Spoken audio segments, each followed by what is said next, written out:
Hi friends, welcome to Kumari Aras family.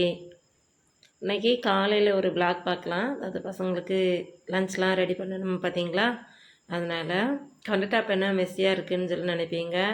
காலையில் எழுந்திரிச்சி சமையல் வேலைக்கான திங்ஸ் எல்லாத்தையுமே எடுத்து மேலே வச்சாச்சு. அதனால தான் அது அப்படி இருக்குது. என்னதெல்லாம் இருக்குது எப்படி இருக்குதுன்னு சொல்லி பார்த்துக்கலாமா. கவுண்டர் டாப் வந்து கழுவி அடுப்பெல்லாம் தொடச்சி எடுத்து வச்சு நைட்டில் வந்து பாத்திரத்தெல்லாம் கழுவி எல்லா வேலையுமே முடிச்சிட்டேன். அதனால் நீட்டாக இருந்தது. இப்போ முடிச்சு வந்தவர்னு நினச்சேன். சரி, என்ன நம்ம அது சமையலுக்குள்ளே எல்லாத்தையுமே எடுத்து வச்சிடலாம் அப்படிங்கிறதுக்காக தான் வேலை வந்து பார்த்துக்கிட்டே இருக்கேன். இதில் வந்து தேங்காய் பால் வந்து எடுத்து வச்சுட்டேன்னா இப்போ தான் உடச்சி திருவினேன் பால் எடுத்து வச்சுட்டேன். இதில் வந்து கொஞ்சம் கொண்டக்கடலை வந்து ஊற வச்சு வச்சுருந்தேன், அது இருக்குது. இந்த சைடில் வந்து கருவேப்பிலை, மல்லி இலை, புதினா இலை, ரொம்ப இலை 4 பேருக்கு முட்டை வந்து எடுத்து வச்சுருக்கேன். மறுபடியும் இந்த சைடில் வந்து வெங்காயம், தக்காளி, கேரட், பீன்ஸ், உருளைக்கிழங்கு அது அவ்வளோ இதில் இருக்குது. கீழே வந்து அரிசி வந்து ஊற வச்சுருக்கேன், பாஸ்மதி ரைஸ். அவ்வளோதான். இது இவ்வளோ எடுத்து வச்சுருக்கேன். ஏன்னா ஒவ்வொன்றா நம்ம குக்கரில் போடும்போது அப்படியே அந்த பாத்திரத்தையும் கழுவி வச்சிடலாம். மறுபடியும் இதில் வெந்நிக்கு தான் வச்சுருக்கேன். அவ்வளோதான். வேலையை வந்து பார்க்க வேண்டியதான்.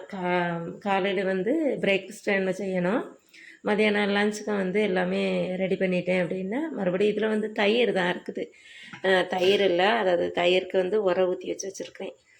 என்ன வந்து உரையில, அதனால் அது இருக்குது. கொஞ்சம் பால் காய்ச்சனா அந்த பால் வந்து கொஞ்சம் லைட்டாக கெட்டு போன மாதிரி இருந்தது. அப்போ சரி, என்ன லைட்டாக உர ஊற்றி வச்சுட்டோம் அப்படின்னா மோரை குடிச்சிக்கிடலாம், அதுக்காக அப்படியே வச்சுட்டேன். அது இருக்குது. அவ்வளோதான். ஏன்னா வந்து நான் இது அவ்வளோத்தையும் சமையல் நம்ம அடுப்பில் வச்சிட்டோம் அப்படின்னா ஒரு 1/2 மணிக்கு நேரத்தில் ரெடி ஆயிரும். அதுக்கப்புறம் பிரேக்ஃபாஸ்ட்டையும் ரெடி ஆக்கிட்டோம் அப்படின்னா சேர்ந்து 6 ஸ்கூலுக்கு போக பார்த்தீங்களா. அதனால் எல்லாத்தையுமே நம்ம ரெடி பண்ணிடலாம். வெளியில் அடுப்புலலாம் வைக்கல, கதவை வந்து திறந்து போட்டு மணி வந்து 4:30 தாண்டியாச்சு. சரி, நம்ம சமையல் வேலையை பார்க்கலாம் அப்படின்ட்டு ரெடி ஆக்கிக்கிட்டு இருக்கேன். பார்க்கலாம். சமையல் வேலை வந்து நடந்துக்கிட்டு இருக்கு அப்படின்னு சொல்லி சொன்னால இந்த பக்கம் வந்து பிரியாணி வந்து ரெடி ஆகிக்கிட்டே இருக்குது. இதை பார்த்தீங்களா, ரெடி ஆகிட்டுருக்கா. என்னமே ஆவி ரெடி ஆகிட்டு இருக்கா. இன்னும் இது இன்னும் கொஞ்சம் வேகட்டும். இன்னும் ஒரு 5 நிமிஷம் இருந்தால் போதும். அதெல்லாம் நம்ம ஆஃப் பண்ணி வச்சிடலாம். மறுபடியும் இந்த சைடில் வந்து முட்டை வந்து வேக வச்சுட்டேன். மறுபடியும் இதில் தயிர் பச்சடிக்கு அதை ரெடி பண்ணி வச்சாச்சு. தயிர் உருளைக்கு அடுத்து வந்து இதில் வந்து இடியாப்பத்துக்கு மாவு வந்து வச்சுருக்கேன். இப்போ தான் அரைச்சி வச்சாச்சு. இந்த பக்கம் வந்து தண்ணி வந்து காஞ்சிக்கிட்டு இருக்குது. நல்லா கொஞ்சம் கொதிக்கட்டும். கொஞ்சம் ஊற்றி விரசி இட்லி பாத்திரத்தில் வச்சு நான் புழிஞ்சு எடுத்துடலாம். அவளுக்கு தேங்காய் பால் வேணும் அப்படின்னா தேங்காய் பால் அப்படி வரிசைக்கு, அப்படி இல்லை அப்படின்னா அவங்களுக்கு வீட்டில் வச்சு சாப்பிட்றதா இருந்தால் ஊற்றி சாப்பிட்றாங்க பார்ப்போம். கொண்டு போனான்னா தேங்காய் பால் இல்லை அப்படின்னா நம்ம ஏதாவது கிரேவி என்னன்னு செய்யணும். பார்க்கலாம். அவ்வளோதான். இதோட முடிஞ்சிடும். சிம்பிளாகவும் போச்சு, சீக்கிரம் வேலையும் முடிஞ்சிருச்சு. நான் வந்து முழிச்சது வந்து ஒரு 4:25. நான் வந்து முழிச்சது வந்து ஒரு 4:15 போல் முழிச்சிருப்பேன்.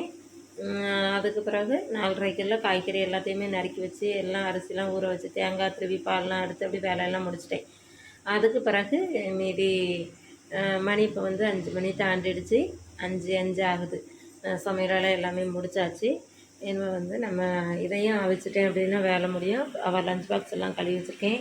பசங்களுக்கு லஞ்ச் பாக்ஸ் தான் இருக்குது, அதையும் கழுவி தான் வச்சுருக்கு.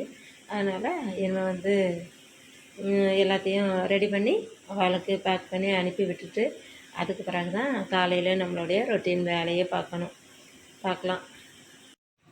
இடியாப்பம் வந்து அவிச்சிட்டேன். இதில் இட்லி பாத்திரத்துலேயும் இருக்குது. மறுபடியும் வந்து இதில் ஹாட் பாக்ஸ்லேயும் எடுத்து வச்சுட்டேன். இதுதான் நல்ல பஞ்சு போல் தான் இருக்கும். இதாக இருக்கும், நல்ல இதாக இருக்கும். அதனால் எடுத்து வச்சா அதுக்கு பிறகு இதில் வந்து என்ன இடியாப்பம் வைக்கணும். இதில் வந்து முட்டை வந்து வேக வச்சு இதையும் உடச்ச வளர்க்கணுன்னு வச்சுருக்கேன். இதில் தயிர் ஒலி வைக்கணும். அவ்வளோதான். தேங்காய் பால் வந்து எடுத்து வச்சுட்டேன். அதாவது திருவி பால் இந்த தண்ணி ஊற்றி வச்சுருக்கேன். அது அந்த கொஞ்சம் இதென்ன பிறகு நல்லா ஊறட்டாகிற கையை வச்சு பிசைஞ்சிட்டு அரைச்சி ஊற்றிடலாம். இதில் தான் ஊற்றி வைக்க போகிறேன் காலையில் டிஃபனுக்கு. அதில் வந்து கொஞ்சம் சுகர் வைக்க பார்ப்பேன், சீனி வைக்க பார்ப்பேன். அதை போட்டு அவளுக்கு தேவைக்கு சாப்பிடட்டும் அப்படின்ட்டு. பாத்திரம் எல்லாமே இருக்குது. நான் வந்து லஞ்ச் எடுத்து வச்சு இதையும் வச்சிட்டேன் அப்படின்னா பாக்ஸ்குள்ளே தூக்கி வச்சிடலாம்.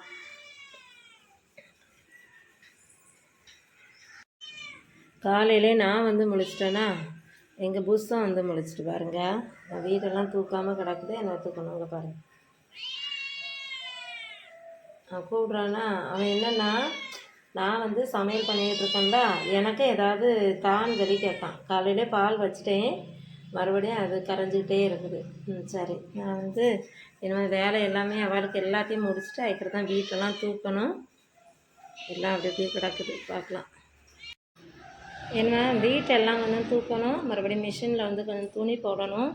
அதனால் துணி இருக்குது. இங்கே பெட்ஷீட் எல்லாத்தையுமே கொஞ்சம் கலைஞ்சிருக்கு பார்த்திங்களா, இது எல்லாத்தையும் ஒன் போல் நம்ம நீட்டாக்கணும். நான் வந்து முதல்ல வாஷிங் மிஷினில் துணியை வந்து போட்டுட்டு வந்துடுறேன். அப்போ தான் காஞ்ச துணி எடுக்கணும், கொஞ்சம் மடிக்கிறதுக்கு கொஞ்சம் வெளியில் துணி கிடக்கு, அதையும் எடுக்கணும். வேலை பார்க்கலாம். இதெல்லாம் பார்த்துட்டு வீட்டெல்லாம் தூத்துட்டு அதுக்கு பிறகு பாத்திரம் ஒரு 2 பாத்திரம் தான் கிடக்கு, கழுவி எடுத்து வச்சுட்டேன்னா வேலை முடியும். துணி வந்து மிஷினில் போடணும் அப்படின்னு நினச்சி நல்லா போட்டு அதை காய எடுத்து போட்டிருக்கேன். துவைச்சாச்சு, மறுபடியும் வீட்டெல்லாம் தூத்துட்டேன். இப்போ நைட் ஆகிடுச்சு. நான் கிரைண்டரில் கொஞ்சம் அரிசி வந்து நனைய போட்டு ஆட்டி எடுத்தேன். நாளைக்கு வந்து இட்லிக்குதுங்களான்னு நம்ம கிரைண்டர்கள் தான் கழுவி எடுக்கணும். மறுபடி கவுண்டர் டாப்லாம் இப்படி தான் இருக்குது. அதை எடுத்துகிட்டு அதில் துணிலாம் போட்டு மூடி போடணும், அவ்வளோதான். மறுபடியும் வந்து இந்த சைடில் வந்து மாவு வந்து எல்லாம் ஆட்டி வச்சு இந்த வச்சுருக்கேன் பார்த்திங்களா, அந்த சைடில் வாளியில் வச்சுருக்கேன், அது இருக்குது. மறுபடியும் இங்கே உள்ள இதெல்லாம் தூத்தெடுத்து க்ளீனாக வச்சுட்டேன், அது அப்படி இருக்குது. மறுபடியும் வெளியில் வந்து எனக்கு பெர்சி வரல, பெர்சி என்ன தான் வருவா, ஒரு 7:30 போல் தான் வருவா, அவள் ஆட்டோவில் வந்துடுவா. அதுக்கு பிறகு வெளியில் இப்படி தான் இருக்குது. இப்போ நம்ம வீட்டுக்கு முன்னாடி இதில் வந்து இந்த கேமரா வச்சுருக்காங்க பாருங்கள், கவர்மெண்ட்டில் வந்து அதில் கேமரா வச்சுருக்காங்க. அதனால் அந்த போஸ்ட்டில் வச்சுருக்காங்க, அதில் ஒரு கம்பி இருக்குது, போஸ்ட்டுக்கிட்ட அதை வச்சுருக்காங்க. அதுக்கு பிறகு இந்த வண்டிகள்லாம் நிற்கிது. வேலையெல்லாம் ஏகதேசம் முடிஞ்சிருச்சு. என்ன பசங்க மேலே அவங்களுக்கு சாப்பாடு கொடுக்கணும். அவங்க சாப்பிட்டுட்டாங்க அப்படின்னா அதுக்கு பிறகு நம்ம சாப்பிட்ற பிளேட்லாம் வரல, அதெல்லாம் கழுவி எடுத்து வச்சுட்டா வீட்டில் வேலையெல்லாம் முடிஞ்சிடும், அவ்வளோதான்.